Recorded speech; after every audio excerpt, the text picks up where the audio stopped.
ఏ meeting పోయి ఏం మాట్లాడతారో అనే ఒక డౌట్ ఈరోజు తెలంగాణ ప్రజలకు అందరికీ ఉంది. అందుకనే చాలా వరకు ఈరోజు ఆయన ఒక ఐటెం లెక్కనే చూస్తాం. ఒకసారి ఈరోజు బండారు దత్తాత్రేయ గారి మీటింగ్లో ఆయన ఏం మాట్లాడిన ఒకసారి ఇందాం. మధ్యాహ్నం భోజన వేదిక మీద కూర్చున్నప్పుడు వారు చంద్రబాబు నాయుడు గారు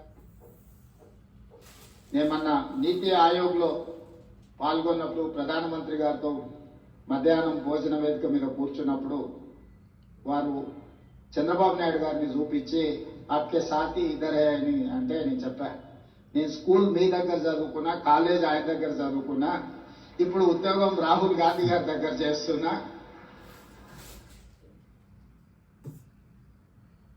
అదేంటి కదా ఏం మాట్లాడిందో ఈయన స్కూల్ బీజేపీ, కాలేజ్ టీడీపీ, లాస్ట్లో ఏది మన ఇప్పుడు నౌకరేమో బీజేపీ దగ్గర మన కాంగ్రెస్ దగ్గర చేస్తున్నాడు. మరి మధ్యలో బీఆర్ఎస్లో కూడా జాయిన్ అయ్యింది. మరి ఆ సంగతి మర్చిపోయిండే ఏందో మరి అందులో ఏం దక్కలే కావచ్చు, పదవి ఏం దక్కలే కావచ్చు కాబట్టి అది మాట్లాడాడు. ముఖ్యమంత్రి రేవంత్ రెడ్డి గారు ఎక్కడికి పోయినా ఒక ఐటెం లెక్క, ఒక ఐటెం సాంగ్ లెక్క తయారైపోయాడు. ఒక ఐటెం కోసమే పిలుస్తున్నట్టు అనిపిస్తుంది. మొన్న ఎక్కడికి పోయిన చెరువు మీద అలిగితే మనకే ఎండుతుందనేమో అన్నాడు. అది వరకు బ్యాంకులో అప్పు కోసం పోతే దొంగలు చూసినట్టు చూస్తున్నారు అన్నారు. ఇంకా నాయకులను కలుగుతామని పోతే వాళ్ళు చెప్పులు దాచిపెట్టుకుంటున్నారు అన్నారు. ఇంకా అద్దరు పోతే గుంపు మేస్త్రి అని చెప్పిండు.